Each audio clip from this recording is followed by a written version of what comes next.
दुनिया की दो सबसे बड़ी महाशक्तियां, एक छोटा सा द्वीप और एक ऐसा टकराव जो पूरी दुनिया को एक बड़े संकट के मुहाने पर ला सकता है। आज हम बात करने जा रहे हैं ताइवान की। आज की दुनिया में जहां हर तरफ तनाव बढ़ रहा है, शायद सबसे खतरनाक सिचुएशन जो बन रही है वो है अमेरिका, चीन और ताइवान के बीच। तो आखिर ये सब शुरू कैसे हुआ? चलिए समझते हैं कि ये भू-राजनीतिक यानी जियोपॉलिटिकल संघर्ष इतना गंभीर क्यों है। देखिए, ताइवान दुनिया के नक्शे पर भले ही एक छोटा सा डॉट जैसा लगे, लेकिन इसका ग्लोबल असर बहुत बहुत बड़ा है। यहां पर हुआ एक छोटा सा टकराव भी पूरी दुनिया में एक आर्थिक और राजनीतिक सुनामी ला सकता है।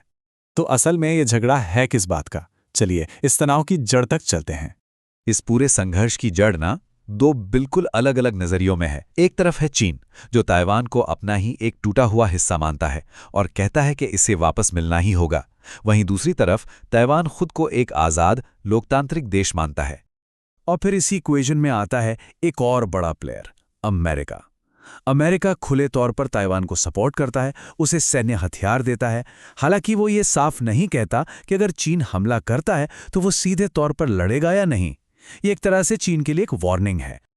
और बस यही वो पॉइंट है जो इस पूरी सिचुएशन को इतना ज्यादा खतरनाक बना देता है। अगर ये दोनों सुपर पावर्स आमने सामने आ गईं तो ये सिर्फ एक लड़ाई नहीं होगी, बल्कि पूरी दुनिया के लिए एक बहुत बड़ी तबाही होगी। लेकिन रुकिए, ताइवान सिर्फ एक राजनीतिक मसला नहीं है। इसकी अहमियत एक ऐसी चीज में छिपी है जिस पर आज हमारी पूरी मॉडर्न दुनिया टिकी हुई है। तो सवाल ये है कि आखिर इस एक छोटे से द्वीप में ऐसा क्या खास है जो इसे इतना ज्यादा जरूरी बना देता है? इसका जवाब सिर्फ एक शब्द में है, टेक्नोलॉजी। हम बात कर रहे हैं सेमीकंडक्टर्स की, मतलब वो छोटे छोटे इलेक्ट्रॉनिक दिमाग जो हमारे स्मार्टफोन से लेकर हमारी कारों तक हर चीज को चलाते हैं। और बात यह है कि दुनिया के सबसे एडवांस्ड सेमीकंडक्टर्स का 90% से भी ज्यादा हिस्सा ताइवान की सिर्फ एक कंपनी TSMC बनाती है।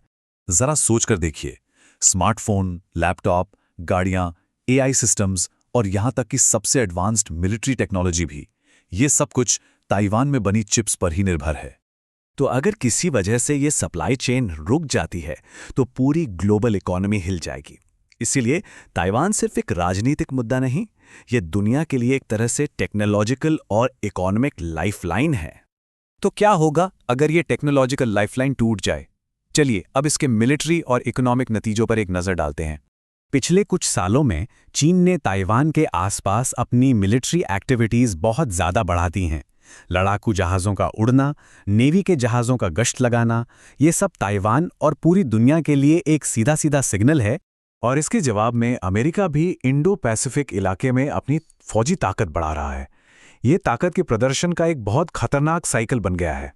और देखिए, जब दो ताकतवर देशों की सेनाएं इतने करीब ऑपरेट करती हैं तो जोखिम बहुत बढ़ जाता है। एक छोटी सी गलतफहमी भी एक बड़े युद्ध की वजह बन सकती है। लेकिन आज की लड़ाई सिर्फ मिसाइलों से नहीं लड़ी जाती। इसमें साइबर अटैक, इकोनॉमिक सैंक्शंस यानी आर्थिक प्रतिबंध और इंफॉर्मेशन वॉरफेयर भी शामिल हैं। और ये सब तो पहले से ही चल रहा है। अगर यहां कोई टकराव होता है तो इसके आर्थिक नतीजे बहुत भयानक होंगे। दुनिया भर के शेयर बाजार क्रैश हो सकते हैं, सप्लाई चेन्स टूट सकती हैं और पूरी दुनिया में महंगाई आसमान छू सकती है।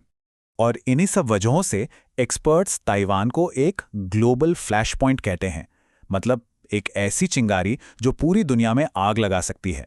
तो अब यहां से आगे क्या होगा? दुनिया आज एक बहुत ही अहम मोड़ पर खड़ी है। वैसे एक उम्मीद की किरण भी है। इतने तनाव के बाद भी दोनों ही पक्ष युद्ध की भयानक कीमत को समझते हैं और बातचीत का रास्ता अभी भी खुला हुआ है। डिप्लोमेसी जारी है। ये पूरी सिचुएशन हमें एक बहुत बड़ी सच्चाई सिखाती है कि आज हमारी आपस में जुड़ी हुई दुनिया कितनी नाजुक भी है और इसका असर हम सबकी रोजमर्रा की जिंदगी पर पड़ता है, नौकरियों से लेकर टेक्नोलॉजी तक। और ये हमें आखिरी और सबसे बड़े सवाल पर लाकर छोड़ देता है, क्या ताइवान अगले बड़े युद्ध की वजह बनेगा या डिप्लोमेसी यानी कूटनीति की जीत होगी?